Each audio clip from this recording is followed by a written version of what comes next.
Кыргыз театр өнөрүнүн көрүнүктүү өкүлдөрүнүн бири Асанкул Осмоновдун кыргыз сахнасында ажары жанып келе жатканына жарым кылымдан ашкан. Дүйшөн, Брежнев, Хан Кошой, Семетей, Бакай, Жаныбек хан, Султан Ибраимов, Алымбек Татка, генерал Скобелев, князь Вяземский сындуу этаптык образдарды жаратып, көрүүчүлөрдүн арзуусуна ээ болуп келе жатат. Жогоруда биз санап өткөндөй, Асанкул Осмоновдун актердук келишимдүү келбети жалаң ак сөөк хан бектерге, орус төбөлдөрүнө, партиялык жетекчилерге жарашып калар эле. Ойногон образы менен ички дүйнөсү жорулушуп, нечендеген түркүн кейипкерлердин үлгүсүн көрсөтө алды. Алтын таяк ханыш апам, мекем, ичкелеп сүйлө.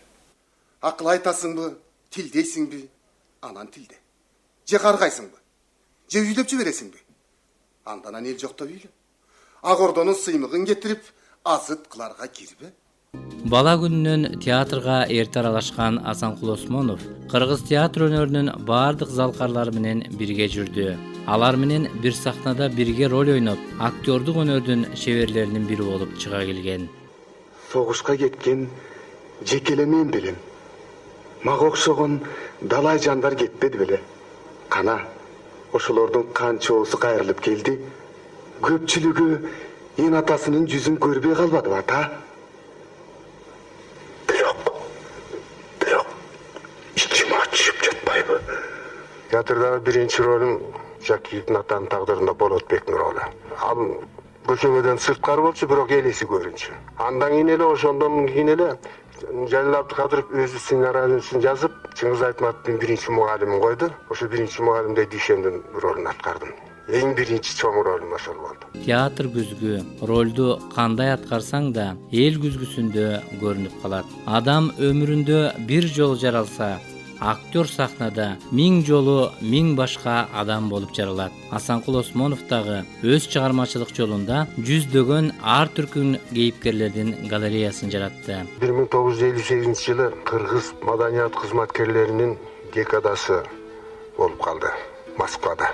Ошого карата кадрларды жыйнап аткан экен. Мен өзүмдү чакырып алып, Ашырал Боталиев экен ошо киши азыр ойлосом. Биз менен барып, декадага Москвага барып кел. Ошону менен ошо Москвага барып, декададан кайра келгенден кийин ошо театрдан кетпей эле маданият министри мени театрга алып калышты. 82-жылы Леонид Ильич Брежнев тирүү кезинде ошонун образын мага беришпедиби?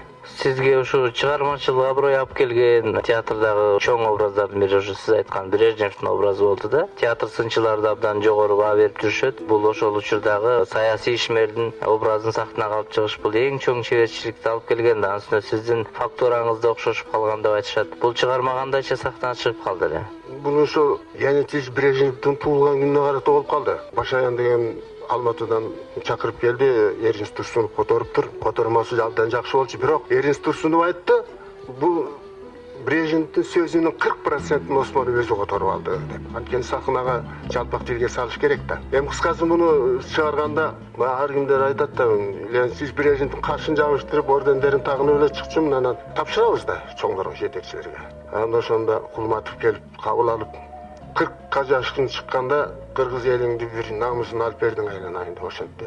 Андан кийин бир 4-5 премьерада бүт член правительствонун мүчөлөрү бүт келип көрдү. Чакырып алып мени куттукташты. Турдакын Суалич келип ошондо айтты, айланайын кыргыз элин бир бетин ачып бир жаркылдатып албадыңбы? Рахмат айлайын, өмүрүң өссүн. Чыгармачылыгыңыз өссүн деп. Анан мен кете берейинчи уруксат деп анан кайра чыгып кетип калдым. Анан мен жаштыкка салып, куштукка салып чыгарып жибердим окшойт. Бул образыңызды чындыгында Эринс Турсунов абдан көп айтып жүрөт, абдан мыкты чыгарган депчи. Сиз ушу кийинки учурда кыргыз сахнасында нарктуу карыяларды ойноо менен көпчүлүк элдин сахнасына бир Бакайдай, Кошойдой карыя болуп көз алдыда элестелип атасыз да. Мисалы үчүн ушул Манасыл Семетейдеги Бакайдын образы, Айкөл Манастагы Кошойдун образы, ушу сыяктуу карыялардын нарктуулукту кайдан алдыңыз ушул образдарды түзүүдө? Бул нарктуулуктарды баары бизден мурунку көзөтүп кеткен аксакалдарыбыз ушундай аксакалдарды ойночу эмес беле? Чоң нарктуу хандарды ойночу, Боронбайды ойношту, Үмүталын ойношту. Алар Үмүталын ойноп, Боронбайларды ойноп атышканда мен Чокон Валихановду ойноп, кошо аралашып жүрүп ошолордон таалим алдым да кандай эмгек менен ошол образдарды чыгарчу эле. Мен тиктеп эле отура берчүмүн ошол иштеп атканда. Театрга да бир актерлор жөн жерден келип калбайт, кандайдыр бир таасири болот. Ошол сыяктуу мына сиздин дагы өзүңүздүн ата эжеңиз кыргыз эл артисти Сайрагүл Балкыбекова биздин театрдын эң чоң залкар таланттарынын бири. Бул кишинин сиздин чыгармачылыгыңызга кандай салымы болду? Бул киши бир чети энем катары, экинчи чети окутуучум катары мага сыймыктануу менен акыл мазатын айтар эле. Сахна жөнүндө болсо көкөм экөө көбөгөн жездем экөө бирге алып кадимкидей эле институтта окугандай эле сабактарын берчү. Сиз негизинен ушу актерлук талантыңыз, анан ушу фактураңыз менен жалаң негизден оң башкы каармандарды ойнодуңуз да, көпчүлүгү. Анан көп актрисаларга герой болуп бердиңиз театрдын тили менен айтканда. Ал өтө чоң сыймык. Бул чыгармачылык түштө Эркайым болуп, Бакен Кыдыкеев ойносо, Алтын Таяк энем болуп, Даркулеж ойнободу. Эки союз эл артисттеринин ортосунда калып, мен аябай кыйналдым, сүрдөдүм. Бирок ошо карабай ушул экеже коркпой балам, чыгармачылык деген ушул. Мындай ролго жеткен да бар, жетпеген да бар. Кеңешип туруп муну чыгаралы деп Бакен эже өзү режиссер болуп, муну Жалил Абдыкадыров коюп аткан, Жалил Абдыкадыров бүттү репсе деп акырын басып кеткенден кийин алып калып өзүбүзчө иштечүбүз. Мен үчүн кылган эмгеги, жакшылыгы эч качан эсимден кетпейт го. Ошолордун аркасы менен Шырдакбекти чыгарбадымбы? Андан кийин Мира Далбаева менен ойноп, Эркайымды, ошол эле Эркайымды Таттуу менен ойноп, ошол эле Эркайымды Жамал Сейдахматов менен ойноп.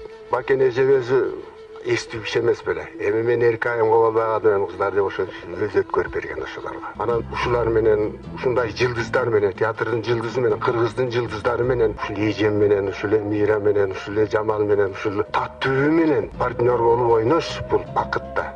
Театр адамзаттын байлыгы. Ал эми ушул дүйнөнү байыткан таланттардын бири Асанкул Осмонов. Эмесе ошол улуу дүйнөдө талантыңыз балбылдап жана берсин.